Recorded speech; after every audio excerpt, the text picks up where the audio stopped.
Bonjour à tous, donc Gilles, agriculteur du Loiret. Aujourd'hui, je suis avec David. David qui est vigneron dans le Champagne. Dans le Champagne, oui. Et qui a sa chaîne YouTube. Donc, je vais vous mettre un lien quelque part par là. Donc, on est un groupe d'agriculteurs. On est en train de visiter son exploitation. Cet après-midi, on va faire une autre visite à une amidonnerie. Et on s'est arrêté chez lui pour qu'il nous parle de toute sa conversion. Et tu as fait un virage là depuis 3 ou 4 ans. Ouais, depuis 2017, oui, c'est ça. 2017, ouais. Puisque jusqu'à maintenant, tu étais en cave coopérative, tu as décidé de passer à faire ton champagne seul, entre guillemets, 100% autonome, donc de la vigne jusqu'à la vente, en maîtrisant d'un bout à l'autre le processus. Bon, c'est ce que tu nous expliques, là c'est ce que vous allez voir tout à l'heure. Alors pourquoi est-ce que tu es passé... Alors l'idée c'était effectivement d'aller très loin dans la découverte de notre terroir. En fait, l'idée de départ c'était de changer un petit peu de pratique, d'aller vers une viticulture avec moins d'intrants, le moins d'intrants possible. Là on va commencer dans quelques mois une conversion et une transition vers le bio.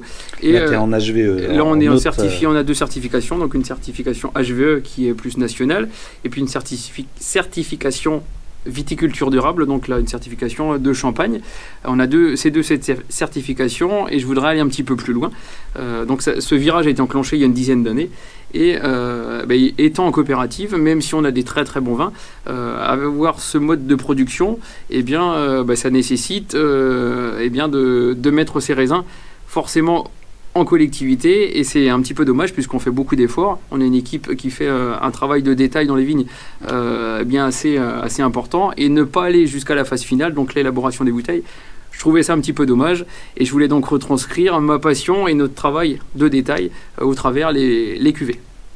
Et donc là, c'est les premières cuvées qui vont sortir là, en 2020, donc quasiment 3 ans de boulot, entre le moment où tu as arrêté, où tu as fait les premières vendanges pour toi, avec ton pressoir, avec ta cuverie, tu as fait d'un bout à l'autre. Et donc là, les premières bouteilles sont en train de sortir pour le printemps 2020. Donc effectivement, première récolte en autonomie complète, 100%. Première récolte 2017, et effectivement les bouteilles là vont sortir dans le courant du printemps 2020. Ouais.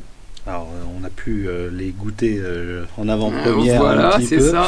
Alors vraiment super, parce qu'on ressent vraiment le terroir, on a pu voir un petit peu goûter le avant en cave coopérative, là ce que tu nous fais, et il y a vraiment du terroir, il y a vraiment un fond qui est vraiment intéressant avec c'est donc vraiment effectivement super. On n'en dit pas plus pour le moment, c'était réservé à notre éthique prochainement. Mais c'est vrai que c'est vraiment intéressant parce que il y a vraiment de la passion, il y a vraiment, vous allez voir là dans ce petit reportage où on a été faire tout le tour de l'exploitation pour voir un petit peu ce que ça donne. On est parti en fait pour faire des champagnes différents de ce qu'on avait, qu'on a des champagnes vraiment sur des univers différents. On va avoir un 100% Meunier, on aura un 100% Chardonnay, on aura un mix qui représente vraiment l'encépagement de chez nous. Et puis et après, moi l'idée c'est de faire vraiment en fonction de l'année. Comme ça, moi je veux vraiment donner la patte du terroir et puis comme un vin classique en fait. Quand vous achetez du vin chez un vigneron dans n'importe quelle région, on y va parce que dites-moi qu'est-ce qu'il y a de particulier cette année. Je veux qu'on revienne à ça au Champagne. Et, on a justement tout le projet de communication qui va avec. On mise beaucoup sur le terroir. En fait, on va changer de visuel, on va changer d'identité. Et c'est pour ça que j'appelle ce genre de Champagne, mais vin de terroir.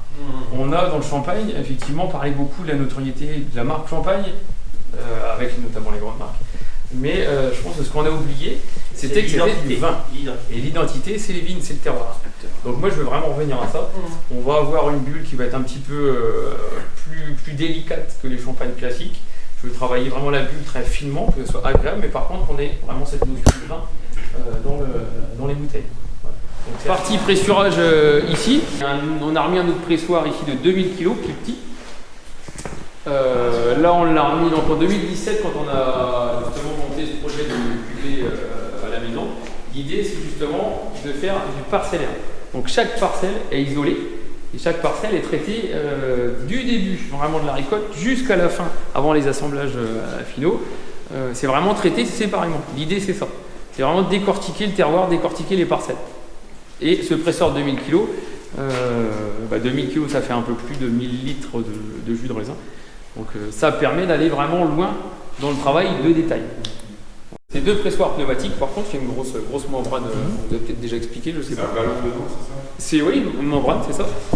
Celui-ci, donc la membrane est plaquée d'un côté et de l'autre côté, il y a des trous. Si vous voulez regarder, vous verrez les trous en dessous. Ah oui, d'accord. Ouais, je vais vous expliquer dès le début. Ouais. Quand on a notre pressurage, on presse, on obtient notre quantité. Oui. Jus de raisin. On a deux qualités.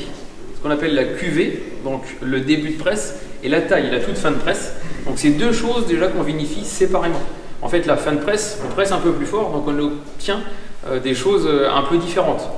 Notre pressurage, ensuite on met en cuve. On laisse 24 heures décanter. Il va se passer un premier sous-tirage. Là, c'est toujours du jus de raisin. Ensuite, on peut remettre en cuve et là, on va démarrer la fermentation. Alors, on l'aide un petit peu avec des levures qu'on a sélectionnées. Là, vous allez être parti pour peut-être maxi 15 jours. Donc, la première fermentation qui va transformer les sucres en alcool. Donc, ça, c'est la première étape. Ensuite, quand on a fait ça, nous, quand c'est fini, on fait déjà une première dégustation. On déguste tout. Donc chaque cuve, chaque parcelle, et on évalue un petit peu le potentiel. Ouais. Donc ça, vous le notez? Voilà, on prend des notes, et comme ça on commence. C'est là que je crois que tu interviennes, toi. Qu'à ce moment-là. Et comme ça on commence à voir un petit peu les tendances. Oui. Voilà, de telle cuve qui sort de l'eau, telle parcelle, etc. Et c'est là ensuite, on va redémarrer la seconde fermentation. Donc pour faire l'acidification, la désacidification, donc la malolactique. Ouais. Donc on ne va pas le faire sur tous. Par exemple sur les tonneaux, on ne le fait pas. Puisque c'est une cuvée qu'on veut faire haut de gamme, c'est une cuvée qu'on va laisser vieillir. Et si on veut un petit peu vieillir finalement, on laisse cette acidité qui va garder. Qui se conserve, non? Voilà, c'est ça. C'est ce qu'on appelle nous la fraîcheur sur les vins. Et la fraîcheur, c'est ce qui va aider à durer un peu plus dans le temps. Voilà.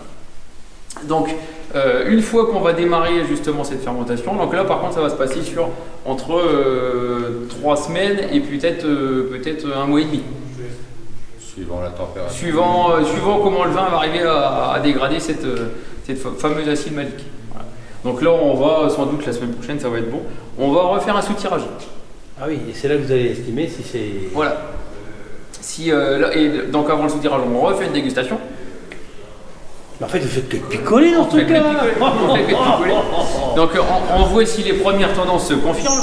Oui. Et là, par contre, on donne vraiment la direction. Bon, ça va sortir du lot. Ça, on va faire telle cuvée et ça. Oui. Parce qu'après, c'est ça qui va faire vos petits assemblages. Voilà. Mais c'est encore pas tout de suite. C'est encore pas tout de suite, ça. Non. Donc, on refait ça et après, donc on va laisser reposer un petit peu. Et à un moment donné, il faut le laisser se reposer aussi. On ne peut pas aller trop vite. Enfin, quand on a fini ça, on fait nos assemblages. Oui, c'est là que vous faites vos assemblages. Voilà. Donc là, on croise exactement. Avec tant de pourcents de cette cuve-là avec tant de pourcents, ou c'est ça, c'est en pourcentage? Ouais, c'est ça. Et c'est là que intervient vraiment votre parce que de la cave, c'est ça? Clairement, c'est ça qui est magique, c'est qu'un œnologue, il est capable de vous dire ce qu'un vin il va donner. À la fin. Et il goûte là et il sait que il faut tant de pourcents, et ça donnera ça. Voilà. Donc on a imaginé dès le départ, et puis donc lui il me laisse déjà faire mes choix. Puis il dit écoute, là on ajuste, là c'est pas mal, là tu continues. Donc c'est ça qui est difficile à faire, et ça c'est un travail. Lui c'est son boulot. Voilà. Mais moi je suis en train de l'apprendre et je trouve que c'est super intéressant. Et là au bout c'est notre 3e vinif, et justement par rapport au projet de terroir qu'on démarre, c'est super intéressant de voir parce qu'il y a des choses qui sortent du lot. Donc ensuite, quand on va avoir fait les assemblages, on peut dire on va mettre en bouteille, donc c'est à peu près dès mi-avril. Et ensuite, on va avoir un vieillissement en cave, donc je vais vous montrer après, un vieillissement qui va être au minimum de 15 mois sur une cuvée. Ça, c'est vraiment le minimum réglementaire. C'est là que vous tournez les bouteilles Pas encore. Pas encore. Voilà. Donc justement, cette fameuse mise en bouteille, on lui refait faire une fermentation. Donc vous mettez en bouteille le vin, et vous lui mettez aussi un petit peu de levure. C'est ce qu'on appelle la prise de mousse. Et donc la prise de mousse va durer, après la mise en bouteille, va durer à peu près 6 semaines, c'est à peu près ça. Et on va monter, c'est là qu'on va monter à 12,5 d'alcool. Et on va monter aussi en pression.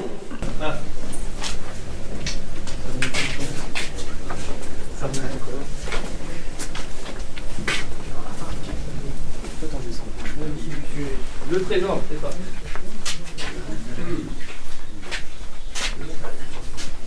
Tiens, là, Stéphane, ton Ah, retourneur. oui, enfin là, ça va déjà plus vite. Hein.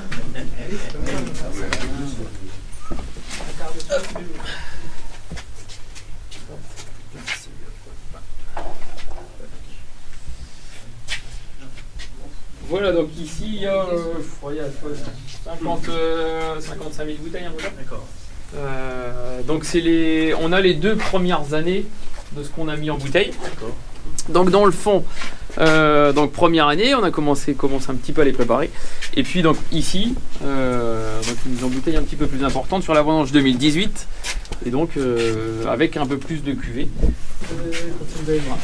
Donc vous avez cette prise de mousse qui va donc donner l'effervescence et donner justement pour qu'on arrive à 12,5 en alcool.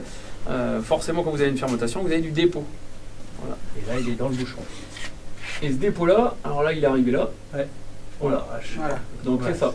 Et effectivement, c'est ce dépôt-là qu'il faut retirer. Donc ça, on commence l'opération pour le retirer. On commence 6 mois avant la vente. Ou on le passe soit sur un pupitre comme là. Donc pour les bouteilles spéciales, les demi-bouteilles ou les magnums. Ouais. Ou alors sinon, c'est l'appareil qui est derrière vous. C'est quand même beaucoup plus simple. Qui est quand même beaucoup plus simple, puisque là en plus, il a son site qui se débrouille tout seul.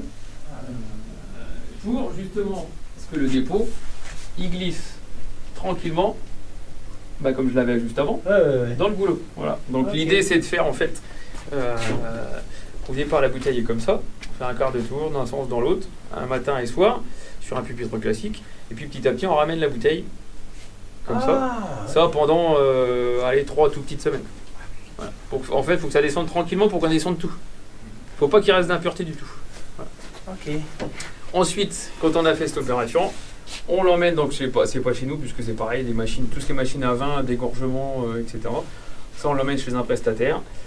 Il plonge dans un matériel qui fait un petit glaçon, ici. Donc il emprisonne le dépôt. Le dépôt. Ensuite, vous pouvez remonter la bouteille. Donc bah, là, je vais la remonter, c'est pas grave. Vous pouvez la retourner. Il y a une machine pareil qui expulse donc le dépôt. Donc avec la pression, ça expulse le dépôt. Le glaçon part avec. Ensuite, vous apportez, c'est là qu'on apporte justement la liqueur de dosage. Donc suivant ce qu'on veut faire comme champagne, donc brut, extra brut, demi-sec, etc. L'extra brut, on en met très peu du coup. Voilà. Oui. Et nous, on va, tous les prochains champagnes qui vont arriver, on va tout faire en extra brut. Ouais. Parce que justement, je veux préserver le goût du vin. Ouais. Voilà. L'extra brut, c'est moins de 5 grammes. C'est ça, c'est moins de 6. Ouais, c'est ça. Donc vous mettez votre petite liqueur, donc qui est pareil, un vin qu'on a choisi parmi les cuves, avec un petit peu de sucre. Voilà. Et puis ensuite bouchon, muselet, et après ça revient ici, on étiquette. Et voilà, nous c'est 6 mois, la préparation c'est 6 mois avant. Voilà. Pour que le vin pareil se repose encore un petit peu.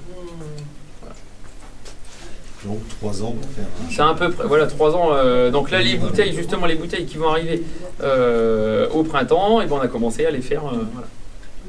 Récolté en Et 2017. le vendange 2017. Vendange 2017, vente 2020. Voilà. C'est ça. Donc il y a un petit peu de patience à avoir. Voilà. Opération sérieuse.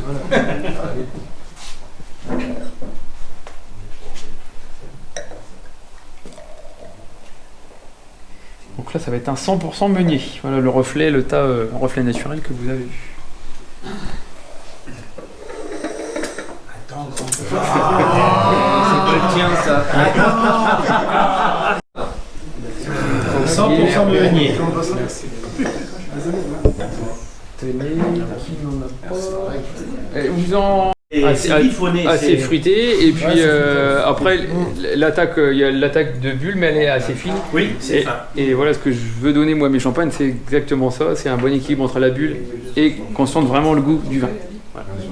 C'est quelque chose qui est... Il reste longtemps après en bouche. Donc voilà pour cette visite. Merci beaucoup de nous avoir accueillis aujourd'hui. Comment est-ce qu'on peut te retrouver On peut nous retrouver sur pas mal de réseaux, sur Twitter, sur LinkedIn, sur Instagram, sur Facebook et notamment sur YouTube chaque semaine. Donc nous, c'est le dimanche matin. Donc voilà, n'hésitez pas à venir découvrir. Je crois que le meilleur moyen de nous découvrir, c'est de venir nous voir. N'hésitez pas. Et puis Gilles, merci beaucoup. Merci à ton groupe d'agriculteurs d'être venu visiter, prendre la peine de voir aussi un métier, certes, qui fait partie de l'agriculture, mais qui est un petit peu différent du vôtre. En tout cas, nous, ça nous a beaucoup apporté parce que c'est de voir aussi toute ce changement où tu es parti de ta vigne, donc de ton terroir, et où tu es arrivé à un produit final que tu vends au consommateur. Et c'était l'objectif qu'on avait avec ce groupe jeune, de voir un petit peu comment est-ce qu'on peut aller jusqu'au bout de notre produit, même nous en céréales. Alors là, on est en main. Bien sûr. Mais il y a vraiment des parallèles à faire. Et puis, voilà, je pense que on vous dit à bientôt. Donc sur la chaîne de David, il y a le lien ici. Et puis sur tous les réseaux. Allez, merci, à bientôt. Salut.